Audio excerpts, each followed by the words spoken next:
श्रावण मास की पावन कथा। भगवान शिव की कृपा से बदल गया भक्त का जीवन। ओम नमः शिवाय, ओम नमः शिवाय, ओम नमः शिवाय। हर हर महादेव, हर हर महादेव। क्या आपने कभी सोचा है कि भगवान शिव अपने भक्तों की परीक्षा क्यों लेते हैं? क्या कभी ऐसा हो सकता है कि इंसान के जीवन में चारों तरफ से परेशानी आ जाए, धन चला जाए, परिवार में दुख आ जाए, मनुष्य की उम्मीद टूट जाए, लेकिन फिर भी अगर वह सच्चे मन से महादेव का नाम लेता है तो स्वयं भोलेनाथ उसकी ज़िंदगी बदल दें? आज की यह कथा ऐसी ही एक अद्भुत शिव कथा है। यह कथा हमें बताती है कि भगवान शिव को बड़े बड़े चढ़ावे से अधिक अपने भक्त का सच्चा मन प्रिय है। इसलिए अगर आप भगवान शिव के भक्त हैं तो इस कथा को बीच में छोड़कर मत जाइएगा। कथा के अंत में मैं आपको एक ऐसी बात बताऊंगी जिसे हर शिव भक्त को अपने जीवन में ज़रूर याद रखना चाहिए। तो आइए अपने मन को शांत कीजिए और आँखों को बंद कीजिए और सच्चे मन से बोलिए ओम नमः शिवाय, ओम नमः शिवाय, ओम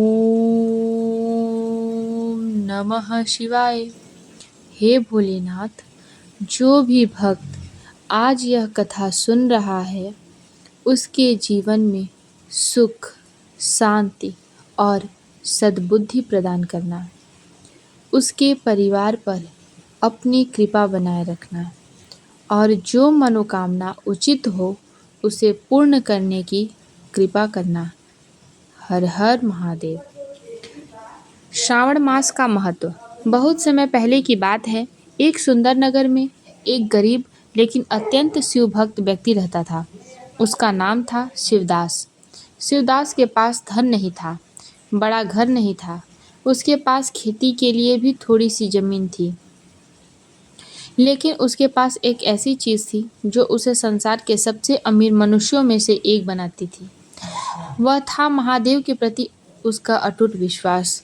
शिवदास प्रतिदिन सुबह उठता, स्नान करता, अपने छोटे से घर के पास बने एक पुराने शिवलिंग के सामने जाता और दोनों हाथ जोड़कर कहता, हे मेरे भोलेनाथ, मेरे पास आपको देने के लिए कुछ नहीं है, ना सोना है, ना चांदी है, ना बड़ा मंदिर है, लेकिन मेरा मन आपका है, आप इसे स्वीकार कर लेना।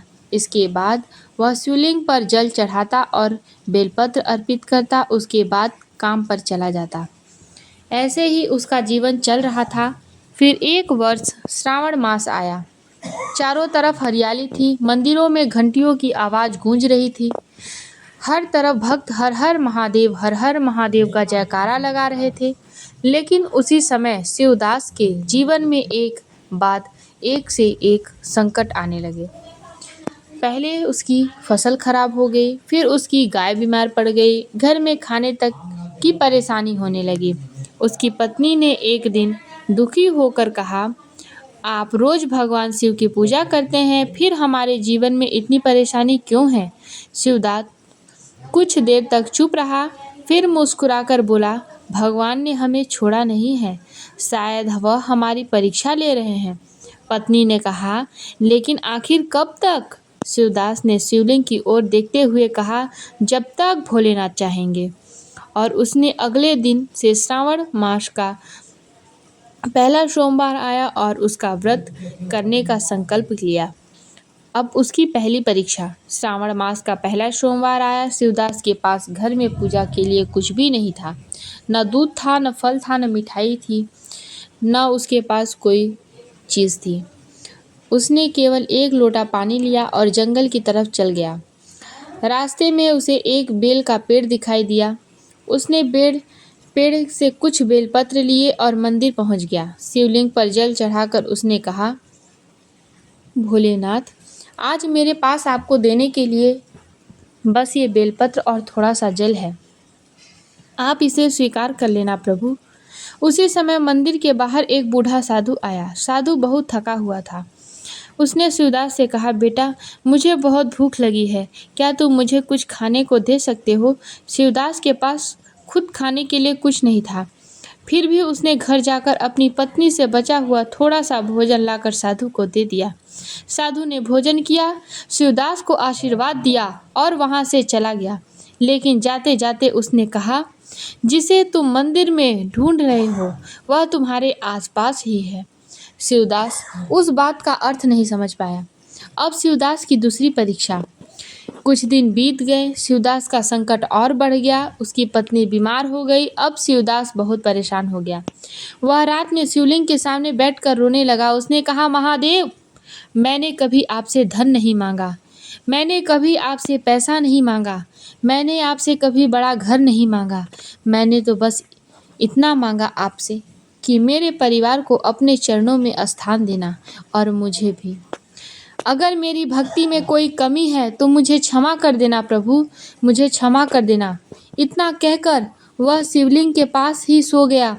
उसे स्वप्न आया। उसने देखा कि पूरा मंदिर प्रकाश से भरा हुआ है। उस प्रकाश के बीच भगवान शिव खड़े हैं। जटाओं से गंगा बह रही है, मस्तक पर चंद्रमा है और गले में सर्पों की माला है और उनके हाथ में माता पार्वती भी विराजमान है। शिवदास हाथ जोड़कर खड़ा हो गया। भगवान शिव ने कहा, तुम मुझे बाहर क्यों ढूंढते हो? जब तुमने भूखे साधु को भोजन दिया था तब मैं ही तुम्हारी परीक्षा लेने आया था। जब तुमने बिना किसी शिकायत के जल और बेलपत्र चढ़ाया था तब भी मैं तुम्हारे साथ था। शिवदास की आंखें उसकी आंसुओं से भर पड़े और आंसू निकलने लगे। उसने कहा, प्रभु, तो फिर मेरे जीवन में इतने कष्ट क्यों हैं? मेरे जीवन में इतनी बाधाएं क्यों आ रही हैं और मेरे जीवन में इतनी विपत्ति क्यों है प्रभु, क्यों है? भगवान शिव मुस्कुराए। उन्होंने कहा, कष्ट तुम्हें तोड़ने के लिए नहीं आए हैं बच्चे, कष्ट तुम्हें मजबूत बनाने के लिए आए हैं।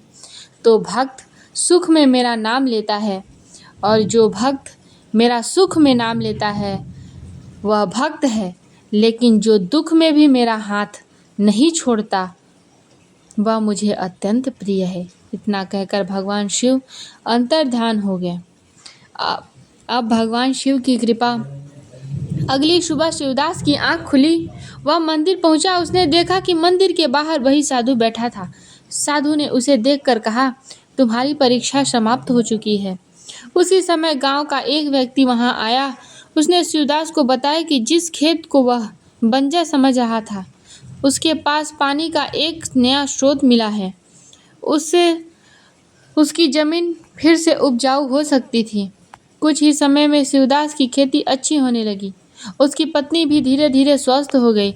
लेकिन सबसे बड़ी बात यह थी कि शिवदास ने मन में अब धन आने का घमंड नहीं आया। अभी तक उसने पहले से ही अधिक भक्ति करनी शुरू कर दी थी। हर श्रावण मास के सोमवार को वह मंदिर जाता, जल चढ़ाता, बेलपत्र चढ़ाता और गरीबों को भोजन कराता। धीरे धीरे पूरे गांव में उसकी भक्ति की चर्चा होने लगी। लोग उससे पूछते, तुम्हें इतना विश्वास कैसे है कि भगवान शिव तुम्हारा सुनेंगे? शिवदास केवल इतना कहता, महादेव से मांगने से पहले उन पर विश्वास करना सीखो, क्योंकि भोलेनाथ के घर में देर है, अंधेर नहीं है। क्योंकि भोलेनाथ देर कर सकते हैं लेकिन अपने सच्चे भक्त को कभी अकेला नहीं छोड़ सकते। तो इस कथा से हमें क्या सीख मिलती है? इस कथा की सबसे बड़ी सीख यही है कि भगवान शिव को दिखावा नहीं चाहिए। आपके पास बड़ा मंदिर हो या छोटा सा दीपक, आपके पास बहुत सारा धन हो या केवल एक लोटा जल, महादेव के लिए सबसे महत्वपूर्ण है आपका भाव। श्रावण मास में भगवान शिव की पूजा, नाम जप और कथा श्रावण की परंपरा विशेष मानी जाती है। इसलिए इस कथा में श्रवण करने से अगर आप भगवान शिव को प्रसन्न करना चाहते हैं तो केवल पूजा ही नहीं, अपने व्यवहार में भी शिष्यत्व दिखलाइए।